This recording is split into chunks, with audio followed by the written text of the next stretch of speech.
فإنہم لا یعلمون،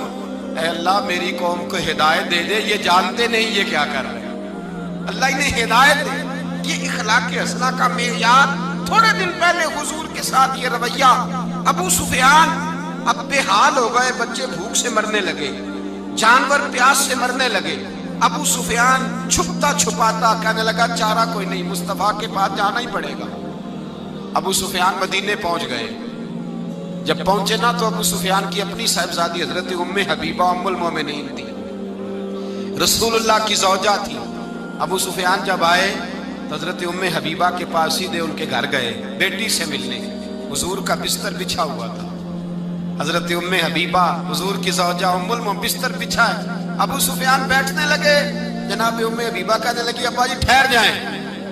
وہ ٹھہرے تو بستر سمیٹ دیا، کہنے لگے بیٹی شاید تیرے گھر میں کوئی قیمتی بستر نہیں، غربت چھپانے کے لیے بستر سمیٹ رہی ہو۔ جناب ام حبیبہ کہنے لگی ابا تو مسلمان نہیں نہ ہوا، ابھی تیری سوچ کافروں جیسی ہے، تو یہاں آ کے کھڑا ہونا جہاں میں کھڑی ہوں، پھر تجھے رسول اللہ کی محبت کے رنگ کا پتہ چلے، تو ابھی کھڑا وہاں ہے جہاں تجھے کفر ہی کفر سنائی اور سجائی دیتا ہے۔ بستر اس لیے نہیں سمیٹا کہ معاذ اللہ کم قیمت تھا، میں نے اس لیے سمیٹا ہے کہ تو نجس ہے، ناپاک ہے، ابھی کلمہ نہیں پڑھتا، اور یہ اس رسول کا بستر ہے کہ جو بستر میں موجود ہوتے ہیں تو جبریل امین قرآن لے کے تشریف لے آتے ہیں، ذرا وجود اس قابل نہیں کہ یہاں بٹھایا جائے۔ نبی پاک صلی اللہ علیہ وسلم کی بارگاہ تک ابو سفیان آئے، ابو سفیان کہتے ہیں مجھے امید نہیں تھی، ابھی سوچ نہیں نہ بدلی تھی، کہتے مجھے امید نہیں تھی، میرا خیال تھا وہ شکوے کریں گے، شکایتیں کریں گے، وہ کہیں گے تم نے بھی تو بڑا کچھ کیا ہے نا۔ ابو سفیان کہتے ہیں میں قربان جاؤں، میں نے یہ رنگ دیکھا تو مدینے کی فضا ویسے ہی بڑی ٹھنڈی تھی، لیکن مصطفیٰ کریم کے ساتھ جب میں نے بات کی تو میرے وجود پر گریہ طاری ہو گئی، میرے اوپر کیفیت طاری ہو گئی، میں تڑپنے لگا۔ کہتے ہیں میں نے کہا محبوبہ میں آیا ہوں، آپ کا کلمہ پڑھتے ہی سمامہ نے گندم بند کر دی ہے، بارشیں رک گئی ہیں، مکے کے لوگ بھوک اور پیاس سے مرنے لگے ہیں، محبوبہ بیٹیاں روتی ہیں، یا رسول اللہ مائیں ان کی چھاتیوں میں دودھ خشک ہو گیا ہے، بچے بلکتے ہیں۔ ابو سفیان کہتے ہیں میں دشمن تھا، سارے مکے کے لوگ دشمنی کرتے تھے، لیکن جب میں نے یہ لفظ کہے نا اچانک میری نظر اٹھی تو مصطفیٰ کریم کی تو آنکھیں آنسو برسا رہی۔ کہتے میری بات بھی مکمل نہ ہوئی، حضور نے پہلے رکا منگوایا، سمامہ کے نام فرمایا، پہلے تو انہیں غلہ اپنی مرضی سے دیتا تھا، اب تیرے نبی کا حکم ہے کہ پہلے سے بڑھ کر تو انہیں غلہ دینا ہے۔ پھر میرے مصطفیٰ نے ہاتھ اٹھائے، او بھائی مشکل ہوتا ہے، مشکل ہوتا ہے، سگے بھائی کے لیے لوگ دعا نہیں کرتے، کہتے میرا شریکہ ہے، ساس بہو کے لیے بہو ساس کے لیے دعا نہیں مانگتی، کہتے اختلاف ہے، لوگ لوگوں کی زندگی نہیں مانگتے، بیماری میں شفا نہیں مانگتے۔ ابو سفیان کہتے ہیں آمنہ کے لال تیرے قربان جاؤں، حضور نے ہاتھ اٹھائے اور کہا اے اللہ مکے کی سنگلاخ پہاڑیوں پہ بارش برسا، اے اللہ کھیتیاں ہری کر دے، اے اللہ ماؤں کی چھاتیوں میں دودھ بھر دے، اللہ عورتوں کو تازگی دے دے، بچوں کو رانائی دے دے، پھلوں پھولوں کو تازگی دے دے۔ ابو سفیان کہتے پہلے حضور رو رہے تھے، اور جب نبی پاک کی دعا دیکھی تو میں نے رونا شروع کر دیا، میں نے رونا شروع کر دیا۔ کہتے واپس آیا تو وہ احساس کہ یار یہ میں کس شخص سے مل کے آیا ہوں، یہ کس قسم کے آدمی سے مل کے آیا ہوں، یہ کیسا رنگ ہے، یہ کس قسم کا انداز ہے کہ جس کو میں پتھر مارتا رہا وہ میرے لیے دعائیں لے کے بیٹھا ہوا ہے، جس کو ساری زندگی ستایا ہے وہ میرے بچے کے لیے روتا ہے، میری بیٹی کے لیے اس کی آنکھ میں آنسو ہیں، وہ ہمارے لیے تڑپ رہے ہیں۔ میرے بھائیوں، ابو سفیان کہتے ہیں پھر دوسرا جلوہ میں نے تب دیکھا جب حضور مکے آئے، اور میں تو آخر تک لڑنے آیا تھا نا، حدیبیہ تک۔ کہتے ہیں جب رسول پاک مکے آئے اور حضور نے اعلان معافی کیا تو بنتا تو یہ تھا کہ مجھے سزا ملتی، لیکن میرے مصطفیٰ کریم نے فرمایا جو ابو سفیان کے گھر میں چلا جائے گا میں اسے معاف کر دوں گا۔ کہتے ہیں میں نے کہا یہ میرے لیے کس قسم کی سزا تجویز کی ہے کہ میں عمر بھر دشمنی کرتا رہا اور یہاں رنگ عجیب ہے۔ حضور نے میرے لیے ہی اعزاز لکھ دیا، فرمایا جو ابو سفیان کی حویلی میں داخل ہو گیا میں نے معاف کیا۔ ابو سفیان کہتے ہیں پتہ نہیں کتنے پردے تھے جو اٹھ گئے، پتہ نہیں کتنی منزلیں تھی جو طے ہو گئی، پتہ نہیں کتنے جلوے تھے جن کا نظارہ ہو گیا، اور میں نے غور سے چہرہ دیکھا تو میری آنکھوں سے پٹی اتر گئی، اور مجھے عبداللہ کے یتیم بیٹے کے پیچھے محمد الرسول اللہ کے جلوے نظر آنے شروع ہو گئے۔ اخلاقی قدریں جب موجود رہتی، یہاں تو لوگ مرے ہوئے شخص کو مارتے ہیں،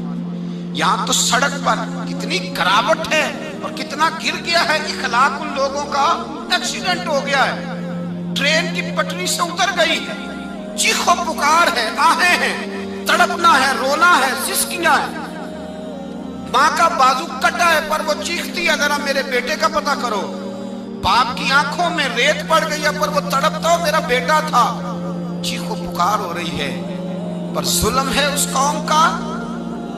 کہ جو بچانے والے آئے ہیں وہ پہلے آتے ہی ان کی جیبیں ٹٹول رہے ہیں، ان کے بٹوے دیکھ رہے ہیں، گری ہوئی عورتوں کے، یہ آپ اٹھا کر دیکھیے اخبارات، عورتوں کے گری ہوئی عورتوں کے کانوں سے بالیاں نوچی گئی اور ان کے کان تک کٹ گئے، یہ اس قوم کا حال ہے۔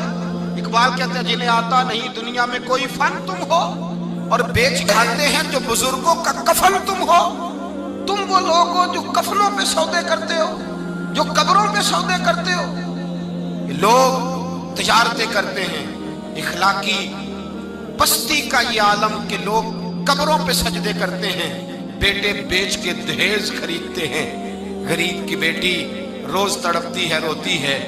روز سسکیاں لیتی ہے کہ کہاں سے وہ دروازہ کھلے گا، جب میں بھی جب سہاگن ہوں گی، جب میرا باپ بھی عزت کے ساتھ مجھے رخصت کرے گا، اور غریب آدمی بیٹی کی شادی کے بعد اتنا دکھی رہتا ہے، وہ بھی کم ہی لوگ جانتے ہیں، وہ بھی وہی لوگ جانتے ہیں جو اس منظر سے گزرتے ہیں۔ ہمارا اخلاقی معاملہ اس قدر زیادہ تباہی کا شکار ہے۔ میرے مصطفیٰ کریم سید عالم نور مجسم صلی اللہ علیہ وسلم جذبات کا خیال رکھتے، احساسات کا خیال رکھتے، تصورات کا۔ او بھائی، اس سے بڑا اخلاق کا مظاہرہ کہاں سے لینے جاؤ گے کہ آمنہ کے لال فرماتے ہیں میرا دل کرتا ہے نماز لمبی پڑھاؤں،